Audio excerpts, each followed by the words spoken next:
कक्षा 9 की एनसीईआरटी भूगोल का पहला चैप्टर। और उसमें अब हेडिंग रहेगी भारत तथा विश्व। हेडिंग रहेगी भारत तथा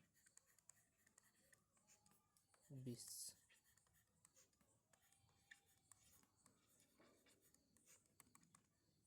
हेडिंग क्या रहेगी? भारत तथा विश्व हेडिंग रहेगी। अब इसमें पॉइंट नोट करेंगे जो क्वेश्चन बन सकता है। जैसे पहला है कि भारतीय भूखंड एशिया महाद्वीप के पूर्व और पश्चिम के बीच में स्थित है। तो पहला है कि भारतीय भूखंड एशिया महाद्वीप के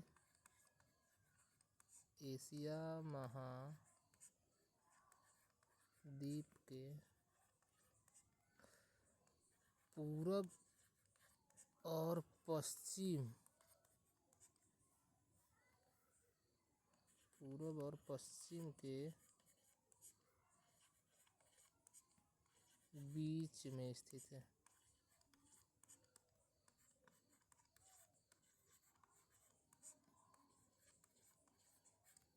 पूरब और पश्चिम के बीच में स्थित है।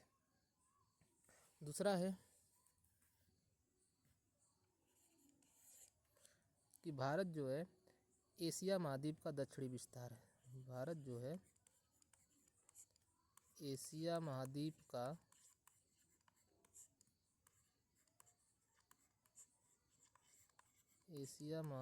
का दक्षिणी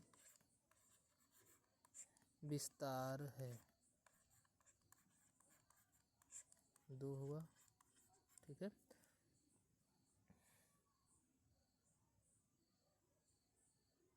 फिर आगे नंबर है इसमें एनसीईआरटी का हर लाइन जो है एक विकल्प है क्वेश्चन का, ठीक है। अब तीसरा इसमें विकल्प है, मान लेते हैं कि हिंद कह रहा है कि हिंद महासागर जो है जो कि पश्चिम में यूरोपीय देशों को और पूर्वी एशियाई देशों को मिलाता है। हिंद महासागर पश्चिम में यूरोपीय देशों और पूर्वी एशियाई देशों से मिलाता है, ठीक है। पश्चिम में हिंद महासागर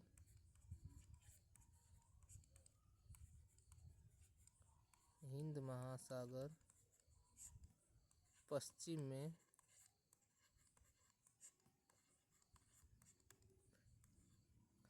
यूरोपीय देशों से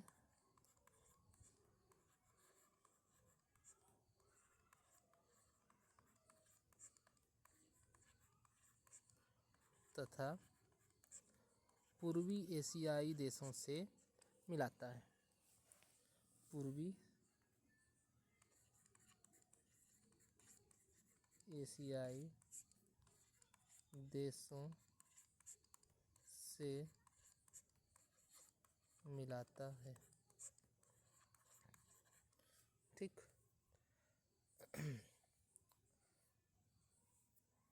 भारत को केंद्रीय स्थान प्रदान करता है, ठीक है। इसमें से क्वेश्चन बनाकर पूछ सकता है कि भारत के बारे में निम्नलिखित में से क्या सत्य है, ठीक है, या कौन कौन सही है। तो पहला दे देगा भारतीय भूखंड जो है एशिया महाद्वीप के पूरब और पश्चिम के बीच में स्थित है। तो ठीक है, पढ़े हैं तो ठीक है, तो सही है। भारत एशिया महाद्वीप का दक्षिणी विस्तार न करके बोल दे कि भारत एशिया महाद्वीप का दक्षिणी विस्तार नहीं है, तो हमको पता रहेगा दक्षिणी विस्तार है तो अपना सही करेंगे। हिंद महासागर पश्चिमी यूरोपीय देशों से तथा पूर्वी एशियाई देशों से मिलाता है, ठीक, ये भी देखेंगे, सही है। अब फिर अगला नंबर है कि जो दक्षिण का पठार है मतलब कि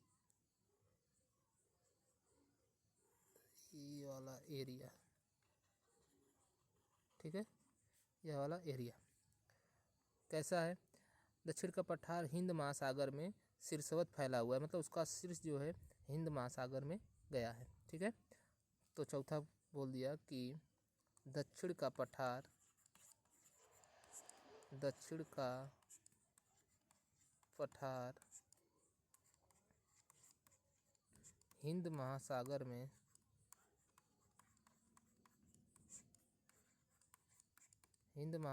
में शीर्षवत फैला है।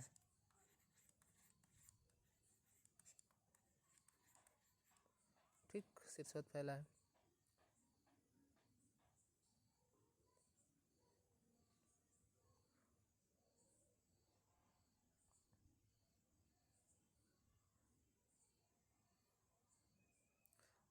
ये तो हो गया कि भारत था विश्व की हेडिंग जो थी। ठीक, अब अगला है इसमें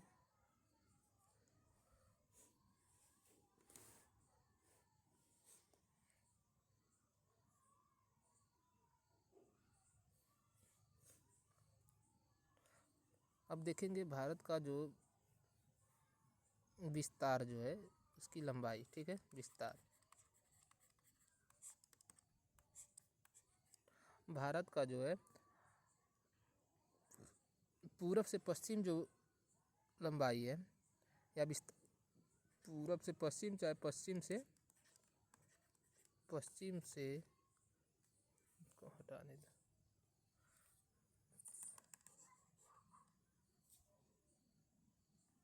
भारत का जो है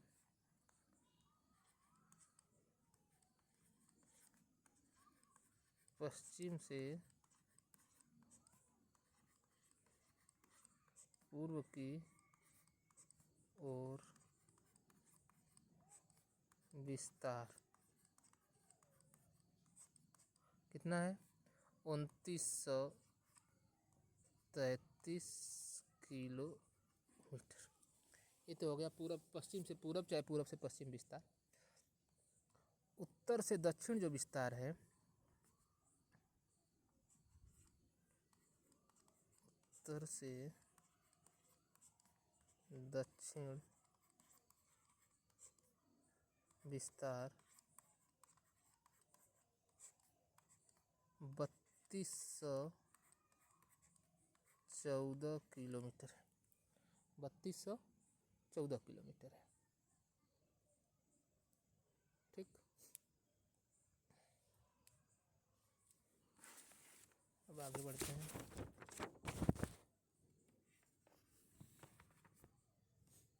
भारत के पड़ोसी देश हेडिंग देखेंगे हम लोग। भारत के पड़ोसी देश पड़ोसी देश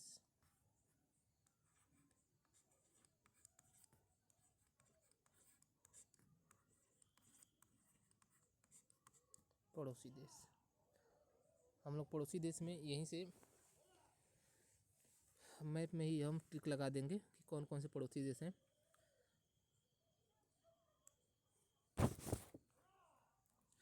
भारत की जो उत्तर पश्चिम भारत के उत्तर पश्चिम में यहाँ पे पाकिस्तान है। किधर?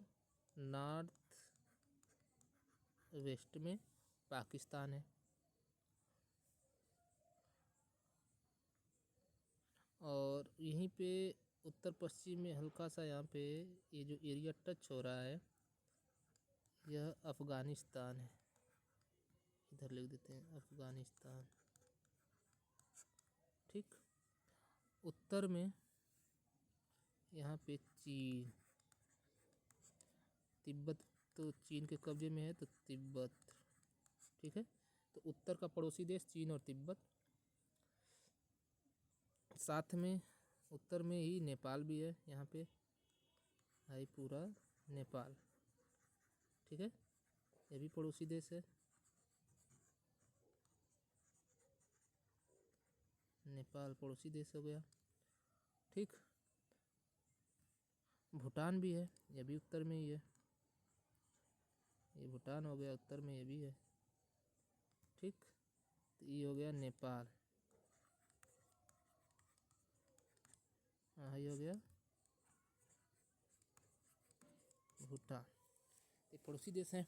अभी पूरब में यदि देखा जाए पड़ोसी देशों को, पूरब में तो यह है बांग्लादेश। कौन सा देश? बांग्लादेश। पूरब का पड़ोसी देश बांग्लादेश। पूरब में एक और देश है, एरिया जो है, ठीक है, यह है म्यांमार। यह भी हमारा पड़ोसी देश है। तो पूरब का पड़ोसी देश म्यांमार। दक्षिण में हमारे दो समुद्र में पड़ोसी देश हैं, ठीक है, और वो द्वीप समूह हैं, ठीक है, द्वीप समूह राष्ट्र हैं। एक है श्रीलंका, ये श्रीलंका, ठीक, एक है यहीं पे मालदीव। क्या है ना? मालदीव हमारे क्या है? पड़ोसी देश है। भारत और थोड़ा बड़ा करना, भारत और श्रीलंका के बीच में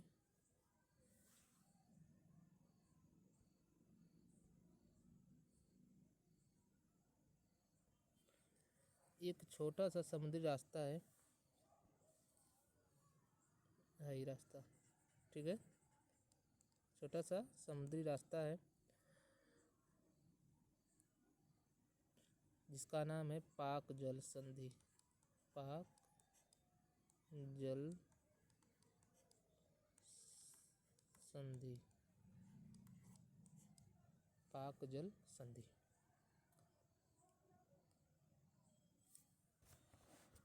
पाक जल संधि है वहीं पे, और यहीं पे मन्नार की खाड़ी भी है। यहीं पे क्या है? मन्नार की खाड़ी। ये पूरा एनसीईआरटी का है, ठीक है, और जगह एनसीईआरटी से क्वेश्चन पूछता है ज़्यादातर, ठीक है। अब मालदीव के बारे में थोड़ा सा है कि यह जो है मालदीव लक्षद्वीप समूह के दक्षिण में स्थित है। मान लो यहाँ पे हाई लक्षद्वीप है, ठीक है, तो इसके दक्षिण में ही मालदीव स्थित है, ठीक है, लक्षद्वीप के दक्षिण में ही मालदीव स्थित है।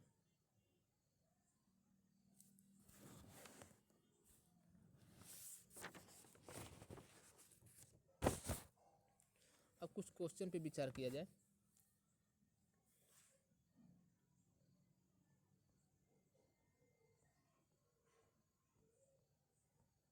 कुछ क्वेश्चन पे विचार किया जाए, ठीक है।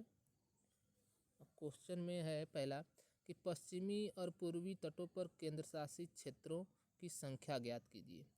कौन कौन से जो राज्य हैं, केंद्र शासित राज्य, जो पूर्वी और पश्चिमी तट पर स्थित हैं, ठीक है। तो देखिए, दमन और दीव, दमन और दीव, ठीक है, दादरा और नागर हवेली, दमन दीव, दादरा और नागर हवेली, ठीक।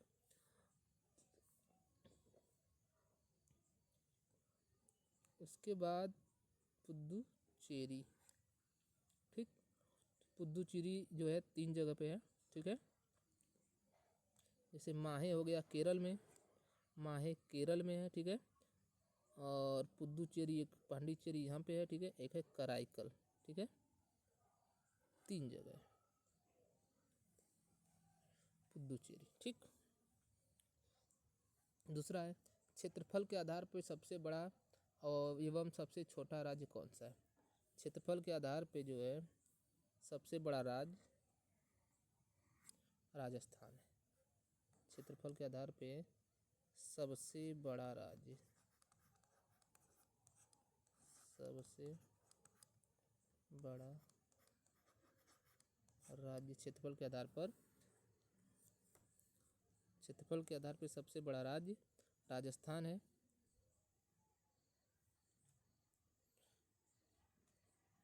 फिर उसके बाद है कि क्षेत्रफल के आधार पर सबसे छोटा राज्य,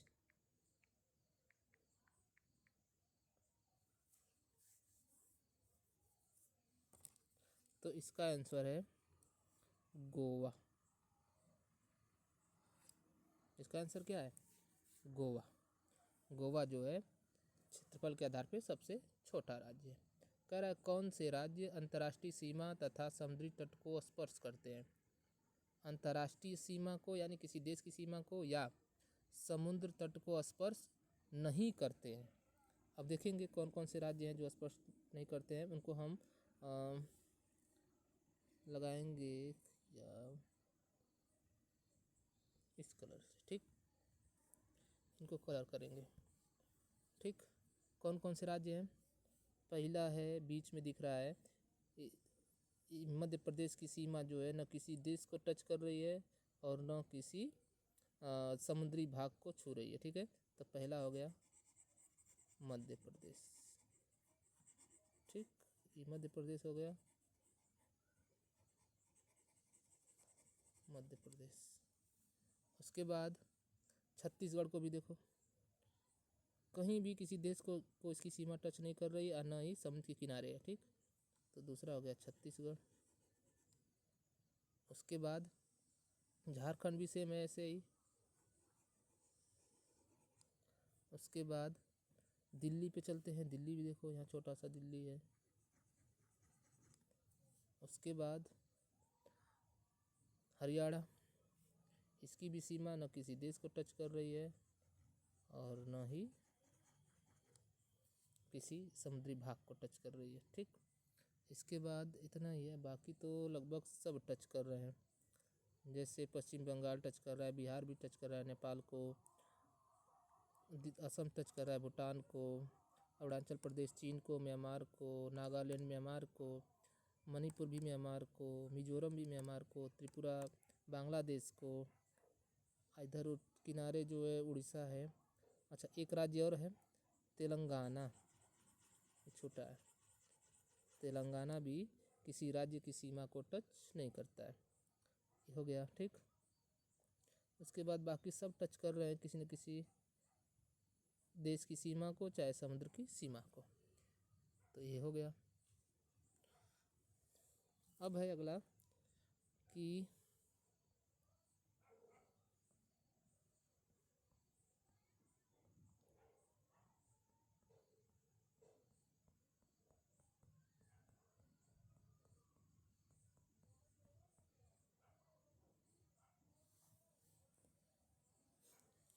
अगला है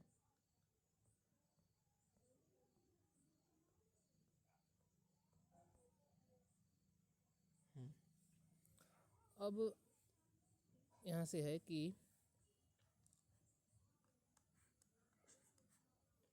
पाकिस्तान की सीमा को टच करने वाले राज्य, पाकिस्तान की सीमा को टच करने वाले राज्य,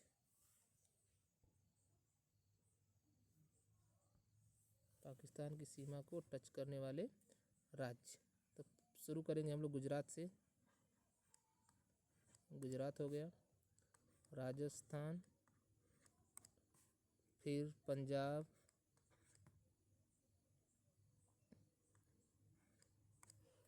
फिर पंजाब, हिमाचल प्रदेश नहीं टच कर रहा है, ठीक है। जम्मू एंड कश्मीर, ठीक। अब जो है जम्मू कश्मीर और लद्दाख दो भागों में बटा है, ठीक है, ऐसे। तो लद्दाख भी टच कर रहा है,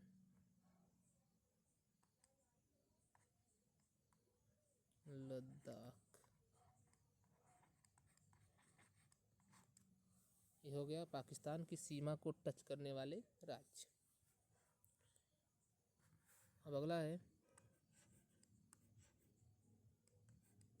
अफगानिस्तान से सटे राज्य या अफगानिस्तान की सीमा को टच करने वाले राज्य। तो एक ही टच करेगा, लद्दाख।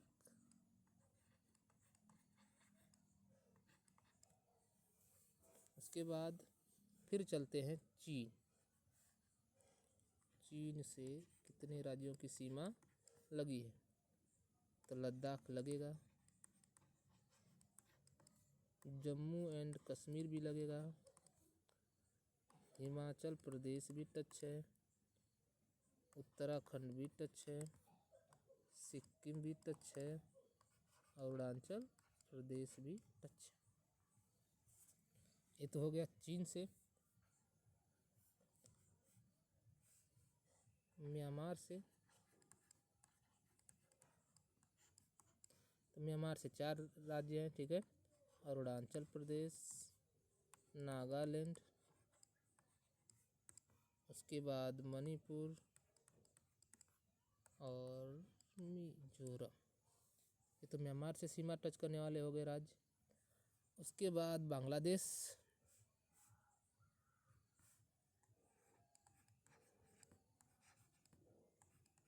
बांग्लादेश, तो बांग्लादेश से पहला है पश्चिम बंगाल, उसके बाद असम,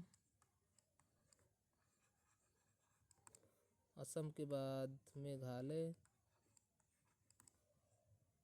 फिर त्रिपुरा